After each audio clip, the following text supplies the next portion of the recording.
सभी सुनने वालों को मेरा सादर प्रणाम। 30 अध्याय अर्थात 30वां अध्याय। नारायणं नमस्कृत्य नरं चैव नरोत्तमं देवीं सरस्वतीं व्यासं ततो जयमुदीरयेत। नारद जी बोले, हे तपोनिधे, तुमने पहले पतिव्रता स्त्री की प्रशंसा की है, अब आप उनके सब लक्षणों को मुझसे कहिए। सूत जी बोले, हे पृथ्वी के देवता ब्राह्मणों, इस प्रकार नारद मुनि के पूछने पर स्वयं प्राचीन मुनि नारायण ने पतिव्रता स्त्री के लक्षणों को कहा। श्री नारायण बोले, हे नारद, सुनो, मैं पतिव्रताओं के उत्तम व्रत को कहता हूँ। पति कुरूप हो, कुत्सित व्यवहार वाला हो अथवा सुरूपवान हो, रोगी हो, पिशाच हो, क्रोधी हो, मद्यपान करने वाला हो, मूर्ख हो, मूक हो, अंधा हो अथवा बधिर हो, भयंकर हो, दरिद्र हो, कृपण हो, निंदित हो या दीन हो या अन्य स्त्रियों में आसक्त हो, परंतु सती स्त्री सदा वाणी, शरीर, कर्म से पति को देवता के समान पूजन करे। कभी भी स्त्री पति के साथ कठोर व्यवहार नहीं करे। बाला हो, युवती हो अथवा वृद्धा हो, परंतु स्त्री स्वतंत्रता पूर्वक अपने गृह में भी कुछ कार्य को नहीं करे। अहंकार और काम क्रोध का सर्वथा त्याग कर पति के मन को सदा प्रसन्न करती रहे और दूसरे के मन को कभी भी प्रसन्न नहीं करे। जो स्त्री दूसरे पुरुष से कामना सहित देखी जाने पर, प्रिय वचनों से प्रलोभन देने पर अथवा जन समुदाय में स्पर्श होने पर विकार को नहीं प्राप्त होती है, तो ऐसी स्त्रियों के शरीर में जितने रोम होते हैं, उतने 1000 वर्ष तक यह स्त्री स्वर्ग में वास करती है। दूसरे पुरुष के धन के लोभ देने पर जो स्त्री पुरुष का मन, वचन, कर्म से सेवन नहीं करती, तो वह स्त्री लोक में भूषण और सती कही गई है। दूती के प्रार्थना करने पर भी, बलपूर्वक पकड़ी जाने पर भी, वस्त्र आभूषण आदि से आच्छादित होने पर भी जो स्त्री अन्य पुरुष की सेवा नहीं करती, तो वह सती कही जाती है। जो दूसरे से देखी जाने पर नहीं देखती और हंसाई जाने पर भी नहीं हंसती, बात करने पर भी बोलती नहीं है, वह उत्तम लक्षण वाली पतिव्रता स्त्री है। रूप यौवन से युक्त और गाने नाचने में होशियार होने पर भी अपने अनुरूप पुरुष को देखकर विकार को नहीं प्राप्त होती है, वह स्त्री सती है।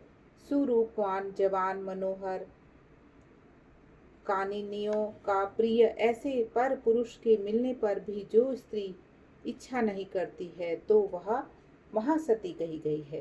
पतिव्रताओं को पति के सिवाय दूसरा देवता, मनुष्य, गंधर्व भी प्रिय नहीं होता, इसलिए स्त्री अपने पति का अप्रिय कभी नहीं करे।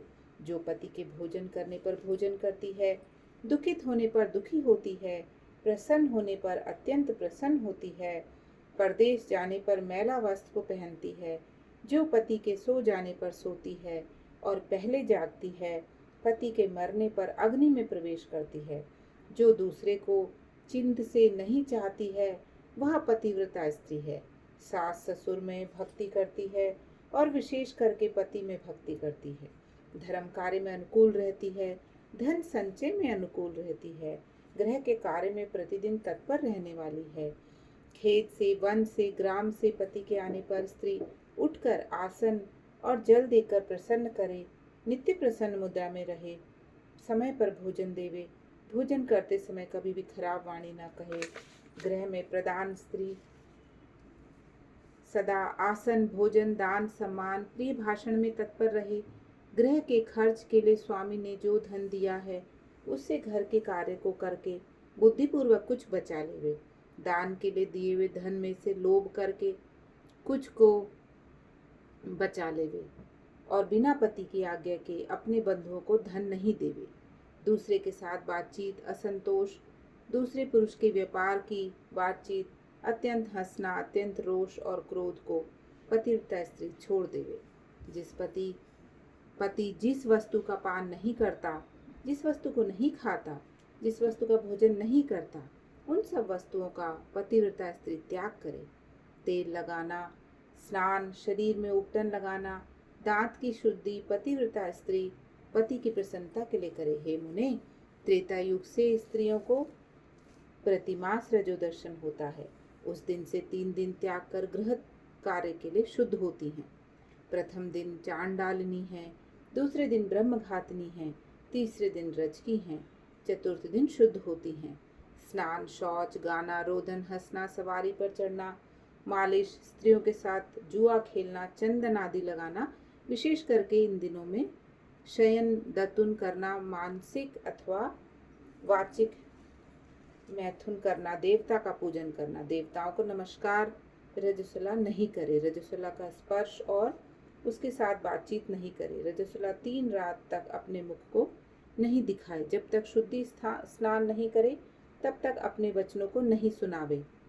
रजस्वला स्त्री स्नान कर दूसरे पुरुष को नहीं देखे, सूर्य नारायण को देखे बाद पंचगव्य का पान करे, अपनी शुद्धि के लिए केवल पंचगव्य अथवा दूध का पान करे।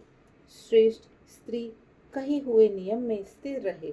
यदि स्त्री गर्भवती हो जाए तो नियम में तत्पर रहे, वस्त्राभूषण अलंकार से अलंकृत रहे और पति के प्रिय करने में यत्न पूर्वक तत्पर रहे, प्रसन्न मुख रहे, अपने धर्म में तत्पर रहे और शुद्ध रहे, अपनी रक्षा कर विभूषित रहे और वास्तु पूजन में तत्पर रहे।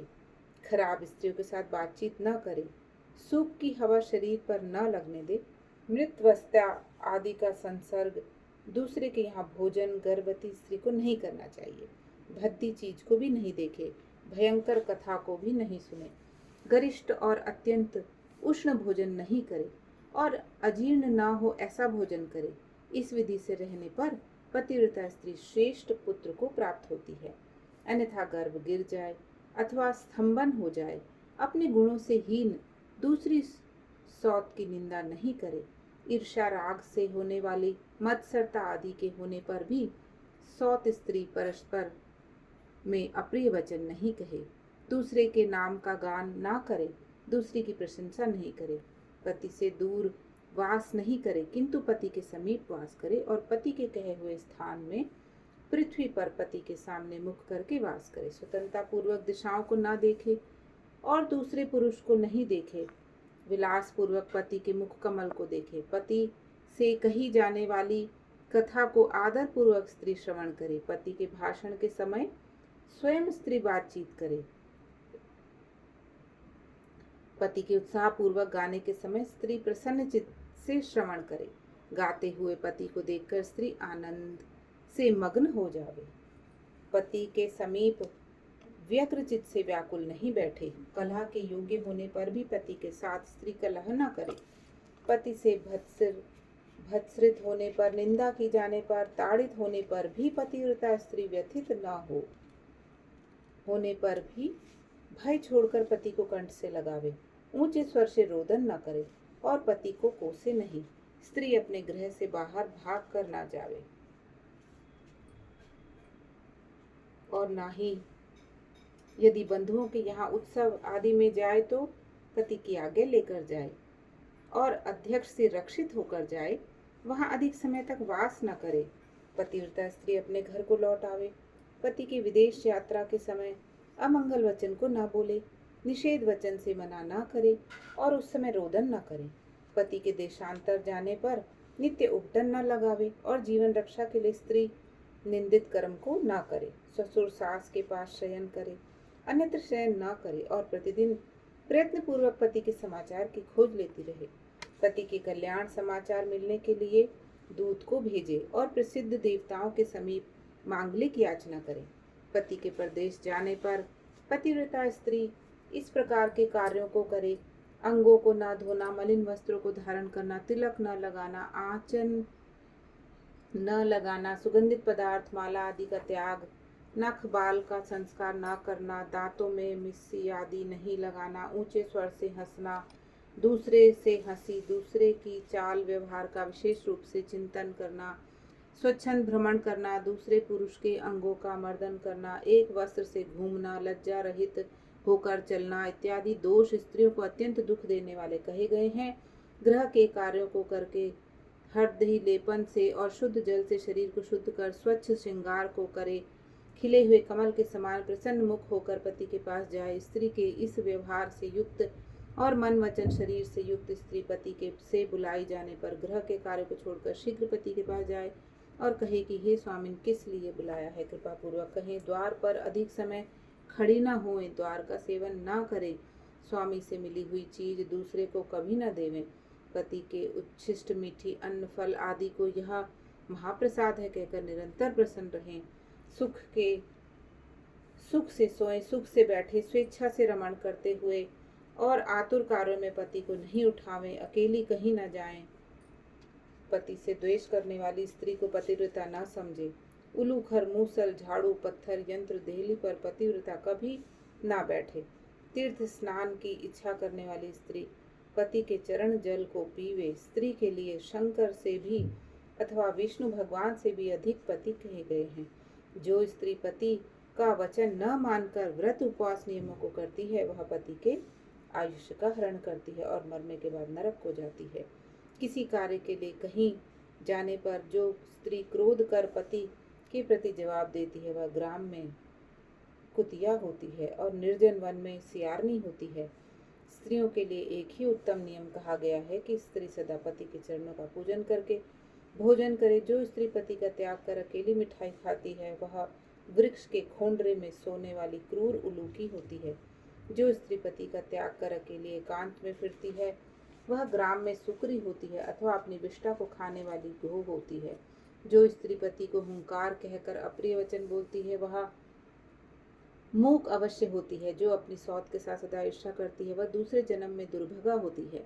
जो स्त्री पति की दृष्टि बचाकर किसी दूसरे पुरुष को देखती है, वह कानी होती है अथवा विमुखी और कुरूपा होती है। जो स्त्री पति को बाहर से आया हुआ देखकर जल्दी से जल, आसन, तांबूल, व्यंजन, पैर को दबाना आदि अत्यंत प्रिय वचनों से पति की सेवा करती है, वह स्त्री पतिव्रताओं में शिरो रत्न के समान पंडितों से कही गई है। पति देवता है, पति गुरु है, पति धर्म तीर्थ व्रत है, इसलिए सबका त्याग कर एक पति का ही पूजन करे। जिस तरह जीव से हीन देह क्षण भर में अशुचित हो जाती है, उसी प्रकार पति से हीन स्त्री अच्छी तरह स्नान करने में भी सदा अपवित्र रहती है। वह अमंगल वस्तुओं की अपेक्षा विधवा स्त्री अत्यंत अमंगल है। विधवा स्त्री के दर्शन से कभी भी कार्य सिद्ध नहीं होता। आशीर्वाद को देने वाली एक माता को छोड़कर दूसरी स्त्री के आशीर्वाद को भी सर्प के समान त्याग देने। ब्राह्मण लोग विवाह के समय कन्या से इस प्रकार कहलाते हैं कि पति के जीवित तथा मृत दशा में सहचारिणी हो, इसलिए अपनी छाया के समान पति का अनुगमन करना चाहिए। इस प्रकार पतिव्रता स्त्री को भक्ति से सदा पति के अनुकूल होकर रहना चाहिए। जिस प्रकार सर्प को पकड़ने वाला बलपूर्वक बिल से सर्प को निकाल देता है, उसी प्रकार सती स्त्री यमदूतों से छुड़ाकर पति को स्वर्ग ले जाती है। यमराज के दूत दूर से ही पतिव्रता स्त्री को देखकर पाप कर्म करने वाले भी उसके पतित पति को छोड़कर भाग जाते हैं। जितनी अपने शरीर में रोम की संख्या है, उतने 10 कोटि वर्ष पर्यंत पतिव्रता स्त्री पति के साथ रमण करती हुई स्वर्ग सुख को भोगती है। दुष्ट व्यवहार वाली स्त्रियां शील का नाश कर दोनों कुलों को डुबा देती हैं और इस लोक में तथा परलोक में दुखित रहती हैं। यदि दैववश पति के पीछे पति का अनुगमन नहीं करती, तो उस दशा में भी शील की रक्षा करनी चाहिए, क्योंकि शील को तोड़ने से नरकगामिनी होती हैं। स्त्री दोष से पिता और पति स्वर्ग से गिर जाते हैं। विधवा स्त्री का कबरी बंधन पति के बंधन के लिए होता है। विधवा स्त्री सर्वदा सिर के बालों को मुड़ा देवे, एक बार भोजन करे, कभी भी दूसरी बार भोजन नहीं करे। खाट पर सोने वाली विधवा स्त्री अपने पति को नीचे गिरा देती है, इसलिए पति के सुख के लिए पृथ्वी पर सोवे, अंगों में उबटन नहीं लगावे, तांबूल को न खावे, सुगंध का सेवन विधवा को नहीं करना चाहिए। प्रतिदिन कुश तिल जल से पति का तर्पण करे और पति के पिता तथा उनके पिता का नाम गोत्र तर्पण करे। सदा श्वेत वस्त्र धारण करे, ऐसा न करने से रौरव नरक को जाती है। इस प्रकार नियमों से युक्त विधवा स्त्री भी पतिव्रता है। श्री नारायण बोले, लोकों में तथा देवताओं में पति के समान कोई देवता नहीं है। जब पति प्रसन्न हो तो समस्त मनोरथों को प्राप्त करती है। यदि पति कुपित होते हैं तो समस्त कामनाएं नष्ट हो जाती हैं। उस पति से संतान, विविध प्रकार के भोग, शैया, आसन, अद्भुत प्रकार के भोजन, वस्त्र, माला, सुगंधित पदार्थ और इस लोक तथा स्वर्ग लोक में विविध प्रकार के यश मिलते हैं। इति श्री बृहद नारदीय पुराणे पुरुषोत्तम मास महात्म्य श्री नारायण नारद संवादे प्रतिव्रता धर्म निरूपणम नाम 300 अध्याय। जय जय नारायण नारायण हरि हरि, स्वामी नारायण नारायण हरि हरि। बोले श्री नारायण भगवान की जय।